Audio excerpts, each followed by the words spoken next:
ఓం నమ శివాయ. శ్రీ మాత్రే నమః. ఓం శ్రీ సాయిరాం. అందరికీ నమస్కారం అండి. ఈ రాశి వారికి ఇకపై నక్క తోక తొక్కినట్టు అని చెప్పుకోవచ్చండి. నవంబర్ 29, 30 తేదీలలో 2 పెద్ద శుభవార్తలు అయితే వినబోతున్నారు. తప్పకుండా కూడా ఈ వీడియోని చూడండి.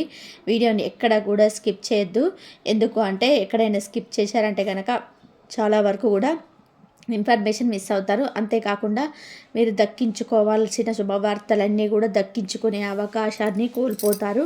ఎందుకు అంటే అవేంటో తెలియకపోతే చాలా వరకు కూడా నష్టపోయే ప్రమాదం ఉంది. ఈ రాశి వారి గురించి క్లియర్ ఇన్ఫర్మేషన్ని సేకరించి మరి ఈ వీడియోలో మీకోసం క్లుప్తంగా వివరించడం అయితే జరిగిందండి. వీడియోని ఎక్కడా కూడా స్కిప్ చేయకుండా చివరి వరకు చూడండి.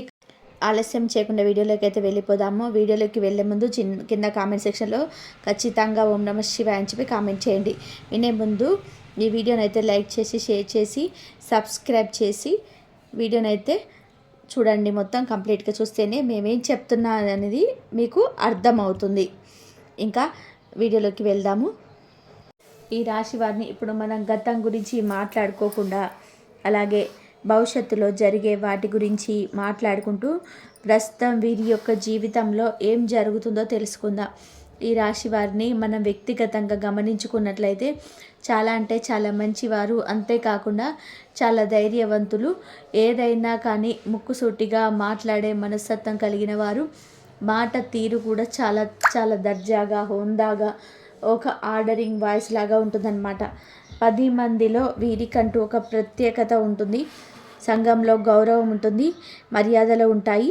కానీ ఎన్నో కష్టాలను, బాధలను, సమస్యలను అనుభవించి జీవితంలో ఒక్కొక్క మెట్టు ఎదుగుకుంటూ వీరి యొక్క స్వయం కృషితోటే వీరు పైకి వచ్చారు అని చెప్పుకోవచ్చు.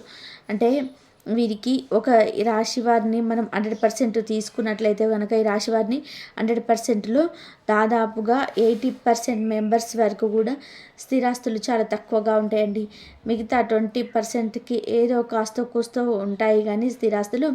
మిగతా 80% మందికి మాత్రం చాలా తక్కువ స్థిరాస్తులే ఉంటాయి. వీరి కష్టపడి చేసుకున్నవి వాటిని దాచుకొని ఏదైనా కొనుక్కొని వీరికి ప్రాపర్టీని ఏర్పరచుకుంటేనే కానీ వీరికి స్థిరాస్తులు అనేటివి తక్కువగా ఉంటాయి. కాబట్టి డబ్బు యొక్క విలువ అనేది బాగా తెలుస్తుంది. పిల్లలకి కూడా డబ్బు యొక్క విలువని, గౌరవాన్ని నేర్పించుకుంటూ డబ్బు యొక్క సమాజంలో మనిషిని ఏ విధంగా చూపిస్తుందో, డబ్బు ఉంటే మనిషి ఏ విధంగా నిలదొక్కుకోగలుగుతాడు, ఇవన్నీ కూడా వీరికి ప్రతిదీ కూడా. అంటే ముఖ్యంగా ఒకరు చెప్తే నేర్చుకుంటారు కొంతమంది, మరి కొంతమంది ఏంటంటే కనుక ఒకరిని చూసి నేర్చుకుంటారు. వీరి ఏదైనా కానీ వీరి అనుభవం నుంచి పాఠాలను నేర్చుకున్న వాళ్ళే. అంటే ఎవరో చెప్తేనో ఎవరినో చూసో నేర్చుకున్న దానికంటే కూడా అనుభవం నేర్పిన పాఠాలు ఉంటాయి చూసారా, అవి చాలా గొప్పవన్నమాట. ఈ యొక్క అనుభవ పాఠాలను ఆధారంగా చేసుకొని జీవితంలో ఎక్కడ నెగ్గాలి, ఎక్కడ తగ్గాలి, ఎక్కడ తల వంచాలి, ఎక్కడ తల ఎత్తుకొని బ్రతకాలి అనేటువంటివి కూడా వీరికి బాగా తెలుసు. ఒక రకంగా చెప్పాలి అంటే బాగా బ్రతక నేర్చిన వాళ్ళు అనమాట ఈ రాశి వారు. చాలా తెలివైన వారు. ఏ పనైనా కూడా వీళ్ళకి పట్టుదలతో చేస్తారు. వీరి యొక్క పనితీరు కూడా చాలా ఆకర్షణీయంగా, ఎదుటి వారిని మెప్పించే విధానంగా, ఎక్కడ కూడా వేలెత్తి చూపించినటువంటి విధానంగా చాలా చక్కగా ఉంటుందన్నమాట. కాబట్టి వీరి చేత మళ్ళీ మళ్ళీ పని చేయించుకోవడానికి ఎవరైనా కూడా ముందుకు వస్తారు అని చెప్పుకోవచ్చు. అంతేకాకుండా వీరికి దర్జాతనం ఎక్కువగా ఉండడం వలన మాట్లాడే మాట తీరులో వివరణ అనేది, ఎదుటి వారిని తీర్పు చెప్పే విధానంలో న్యాయం అనేది ఉండడం వలన పెద్ద మనుషుల తరహాల్లో కూడా వీరు ఎక్కువగా తిరుగుతూ ఉంటారు. ఈ రాశి వారిని ఇంట్లో ఉన్నారు అంటే కనుక ఇక ఇల్లు క్రమశిక్షణగా ఉన్నట్టే లెక్క. ఎందుకు అంటే ఈ ఇల్లు ప్రతి తప్పును కూడా వెంటనే ఖండించేస్తారు. తప్పు చేసిన వాళ్ళను తప్పు చేస్తావు అని చెప్పి నిలదీసి ఆ తప్పుకి వెంటనే బ్రేక్ వేసేస్తారనమాట. కాబట్టి వీరి యొక్క కుటుంబం అనేది చాలా క్రమశిక్షణతోటి ఉంటుంది. నలుగురిలో సంఘంలో వీరితో పాటుగా వీరి కుటుంబానికి కూడా ఒక పేరు, ప్రఖ్యాతలు, పలుకుబడి అనేది ఉంటుందన్నమాట. కాబట్టి ఈ రాశి వారిని చేసుకున్న లైఫ్ పార్ట్నర్ కానీ వారి యొక్క బిడ్డలు కానీ చాలా అంటే చాలా లక్కీ అని చెప్పుకోవచ్చు. ఇటు మనం అమ్మాయిలు చూసుకున్నా కానీ ఈ ఈ అమ్మాయిలను చేసుకున్న అబ్బాయిలు ఏమంటారంటే, ఈ రాశి అబ్బాయిలను చేసుకున్న వాళ్ళు చాలా మంచి అమ్మాయిని చేసుకున్నాము, చాలా ధైర్యవంతురాలు చేసుకున్నాను, ఇప్పుడు సమాజంలో ఎలా బ్రతకాలి, ఎలా మాట్లాడాలో, ఎలా తెలివిగా ఉండాలో అట్లాంటి వాళ్ళని చూస్ చేసుకున్నాను, నేను చాలా లక్కీ అని చెప్పి ఫీల్ అవుతారనమాట. అదే అబ్బాయిని చేసుకున్న అమ్మాయి కూడా నాకు ఎటువంటి అర్హతలున్న అబ్బాయి రావాలి అని చెప్పి అనుకున్నాను. ఒకరి కింద మొహమాటలు లేకుండా ఎక్కడ ఏ విధంగా మాట్లాడి నెగ్గుకు రావాలో తెలిసిన వ్యక్తి నా జీవితంలోకి వచ్చాడని చెప్పి చాలా వరకు కూడా అమ్మాయి సంతోషపడిపోతుందనమాట. కాబట్టి వీరి యొక్క లైఫ్ పార్ట్నర్లు చాలా చాలా లక్కీ అని చెప్పి చెప్పుకోవచ్చు అనమాట. వీరికి ఈ మధ్య గత కొన్ని రోజుల నుంచి కూడా మానసిక స్థితిని గమనించుకున్నట్లయితే కొంచెం ఆందోళనకరంగా, ఒత్తిడిగా, చేసే పని యందు శ్రద్ధ లేకుండా ఉండడం, అంతేకాకుండా నలుగురిలో కొంచెం కలవాలి అన్నా కూడా ఇబ్బందిగా అనిపిస్తూ ఉండడం, మనకెందుకులే అనిపించి కాస్తంత చిరాకుతనంని చూపిస్తూ ఉండడం, అంతేకాకుండా ఇంట్లో 4 గోడల మధ్య ఏదో కోల్పోతున్నానేమో అన్నట్టుగా డిప్రెషన్లోకి వెళ్ళిపోతూ ఉండడం, ఇటువంటివన్నీ కూడా జరుగుతున్నాయన్నమాట. వీటన్నిటికీ కూడా కొన్ని కారణాలు ఉన్నాయి. అవేంటి అంటే కనుక, మీ యొక్క గ్రహస్థితి గతులలో మార్పులు, మీ యొక్క జాతకం ప్రకారం కొన్ని గ్రహాలు మీకు వ్యతిరేకంగా ఉండడం వలన ఇటువంటి పరిస్థితులన్నీ ఏర్పడుతున్నాయి. ఆ గ్రహాలు మీకు అనుకూలంగా ఎలా మార్చుకోవాలి, మీకున్నటువంటి ఆ యొక్క జాతక దోషాలను, మీకు ఆ యొక్క వ్యతిరేకంగా నడుస్తున్నటువంటి ఆ పనులు ప్రతిదీ కూడా మీకు పాజిటివ్గా రావాలి అంటే ఏం చేయాలన్నది కూడా చెప్తాను. ముఖ్యంగా ఈ రాశి వారిని మీద నరదిష్టి చాలా ఎక్కువగా ఉంటుంది. ఎప్పుడైనా కానీ ఒక వ్యక్తిని ఒకసారి బాగున్నావు అంటే బాగుంటుంది, ఒకసారి ఇటు అమ్మాయిలను చూసినా కానీ ఇటు అబ్బాయిలను చూసుకున్నా కానీ చాలా మంచివారు, చాలా పట్టుదల కలిగిన వ్యక్తులు, చూడడానికి కూడా చాలా అందంగా ఉంటారు. ఎదుటి వారితో మాట్లాడే పద్ధతి కూడా చాలా తెలివిగా ఉంటుంది. ఇక డబ్బు సంపాదించే విషయంలో కూడా చాలా కరెక్ట్గా ఉంటారు. ఎంత కొంత వారు చేస్తున్న వృత్తి అందు మొదటి స్థాయిలో ఉంటారనమాట. కాబట్టి వీరికంటే తక్కువగా నేను చెప్పిన క్వాలిటీస్ అన్నిటిలో ప్రతి దాంట్లో కూడా వీరికంటే తక్కువగా ఎవరైతే ఉన్నారో వారు వీరిని చూసి అసూయపడడం, ఈర్ష్యపడడం, అనవసరంగా వీరితో గొడవలకు దిగాలి అని చెప్పి ప్రయత్నించడం, మీరు గొప్ప అని చెప్పి పదే పదే వీరిని పొగుడుతున్నట్టుగా చేయడం. ఇప్పుడు ఒక గోడ ఉందనుకోండి, గోడ మీద చాలా దూరంగా ఉంది మనకు ఆ గోడ మీద రాయి వేస్తే ఒకసారి మిస్ అవుతుంది, సరే 10 సార్లు వేసామనుకోండి, 10 సార్లు లోతులో 9 సార్లు మిస్ అయిపోవచ్చు, కానీ ఒక్కసారైనా కానీ ఆ గోడకు తగులుతుందిగా.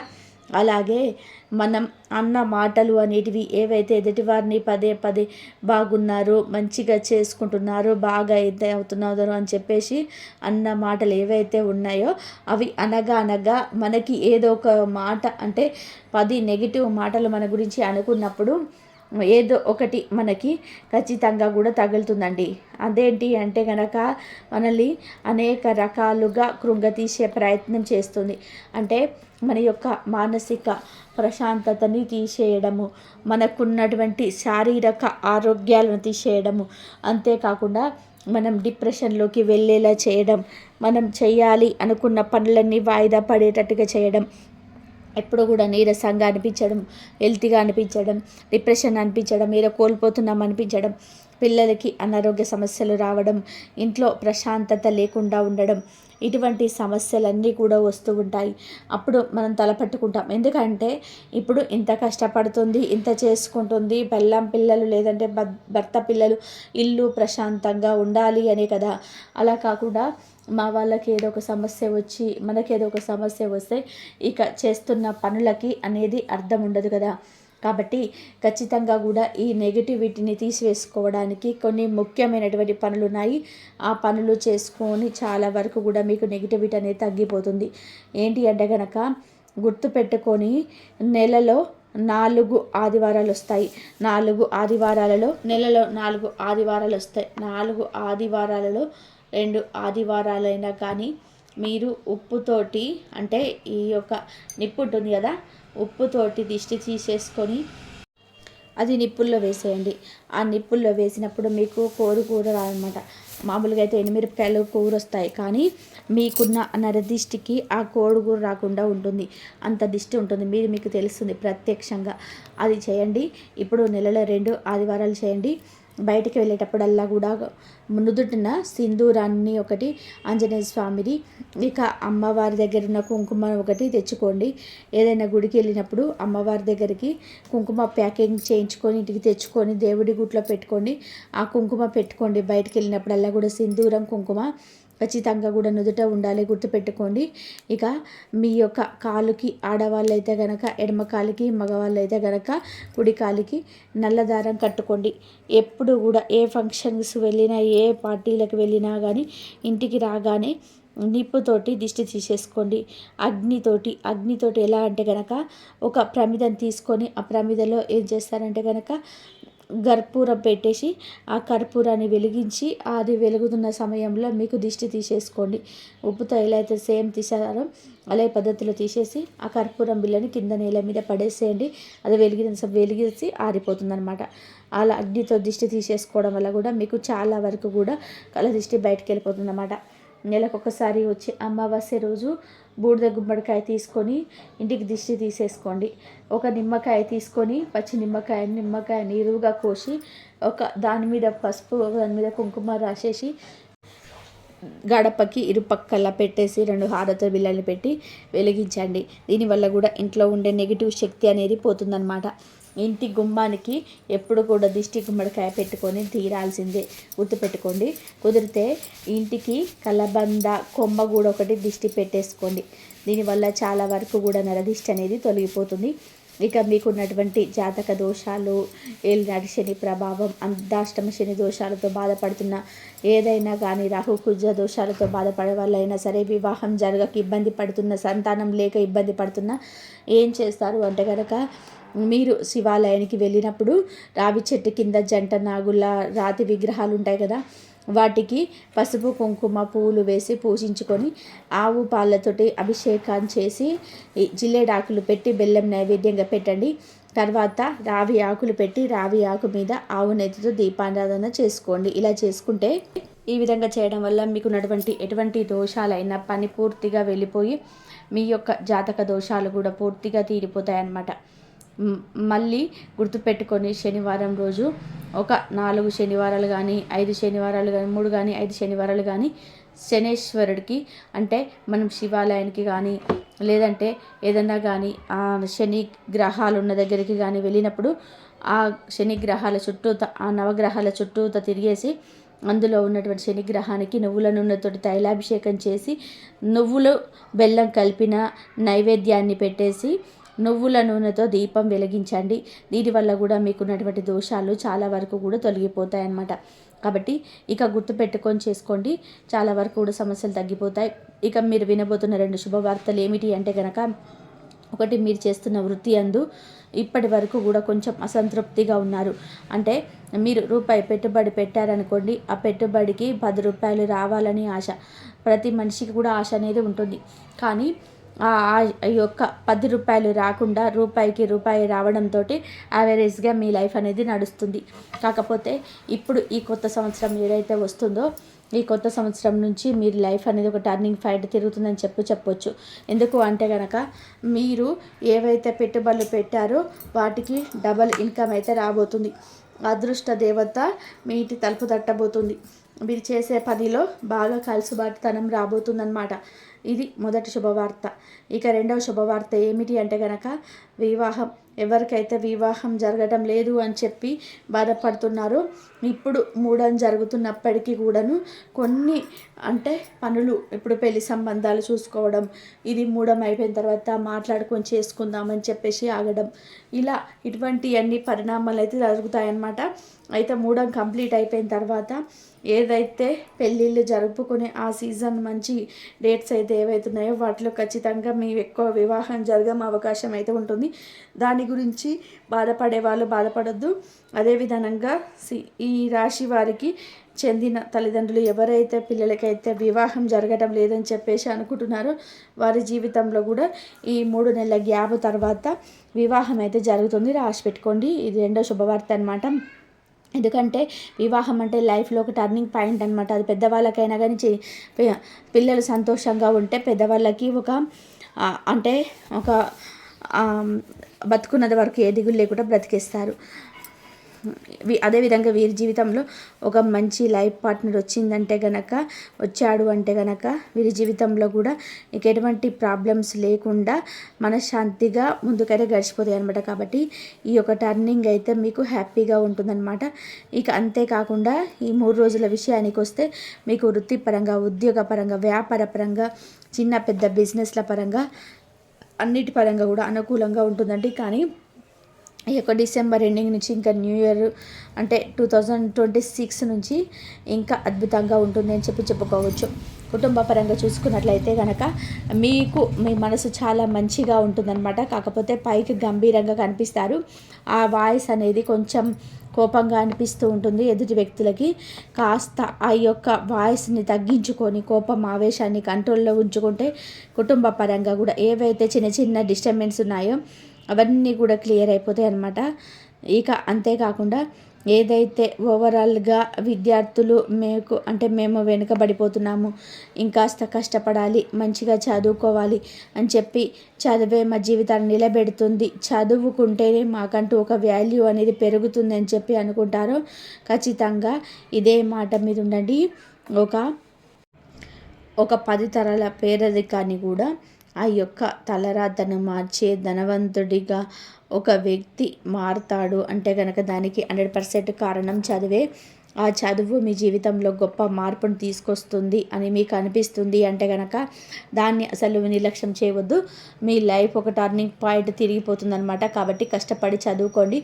ఇక లవర్స్ విషయానికి వస్తే కనుక అమ్మాయిల విషయంలో మాత్రం 100% జాగ్రత్త అవసరం.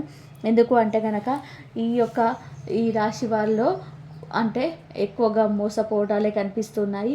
కాబట్టి ఎవరిని కూడా గుడ్డిగా నమ్మొద్దు. ఎవరికి కూడా ప్రతిదీ కూడా లూజ్ ఇవ్వకండి. దానివల్ల మీరు చాలా వరకు కూడా నష్టపోయే అవకాశం అయితే ఉంటుంది. ఇక అంతేకాకుండా ఈ యొక్క 3 రోజులలో మీకు ప్రయాణాలు కూడా అంతగా తగిలే అవకాశం అయితే లేదు. చిన్న చిన్న ప్రయాణాలు అయితే దగ్గరవే, మరి దూర ప్రయాణాలు అయితే ఉండవు. కొంచెం ఆ ప్రయాణాల్లో అనేటివి మీ యొక్క పర్సనల్ పనుల మీదే ఉంటాయి తప్ప బంధుమిత్రులను కలవడం ఇలాంటివి అయితే ఏవి ఉన్నాయన్నమాట. ఇక అంతేకాకుండా ఈ 3 రోజులు కూడా మీరు ముఖ్యంగా ఈ 3 రోజులు కూడా ఈ 3 రోజులలో మీకైతే రేపు ఒక్కరోజు బిజీగా ఉంటారు. ఇంకా ఈ 2 రోజులలో కూడా మీకు రెస్ట్ రోజు మూడ్లో ఉంటారనమాట. ప్రతి దానికి కూడా ఆర్తిగా ఆలోచించే ఆ యొక్క మనస్తత్వాన్ని మార్చుకోండి. ప్రతి దాన్ని కూడా లైట్ తీసుకోండి. దేనికోసం కూడా ఎక్కువగా ఆవేశపడద్దు, ఎక్కువగా కంగారు పడద్దు. లేనిపోని విషయాలలో కూడా తలదూర్చే ప్రయత్నం అయితే చేయకండి. దానివల్ల కొన్ని ఇబ్బందులు వచ్చే అవకాశం అయితే కనిపిస్తుంది. మా పని ఏంటా, మేము ఎంతవరకు ఎవరితో ఉండాలో అంతవరకు ఉంటే బాగుంటుంది అన్నట్టుగా ఆలోచించుకొని ప్రతిదీ కూడా లైఫ్లో జాగ్రత్తగా ఆచితూచి అడుగు వేయగలిగితే లైఫ్ అంతా కూడా స్మూత్గానే గడిచిపోతుంది. ఎటువంటి ప్రాబ్లమ్స్ అయితే ఉండవన్నమాట. అర్థమైంది కదండి. మరి ఈ రాశి వారికి మీకు కావలసిన అన్నీ కూడా మీకు లభించాలంటే దైవారాధన చేసుకోండి. దైవారాధన చేసుకున్నట్లయితే మీకు జీవితంలో అన్నిట్లలో కూడా ఎక్కడ ఏం కావాలో అక్కడ అన్నీ మీకు లభిస్తాయి.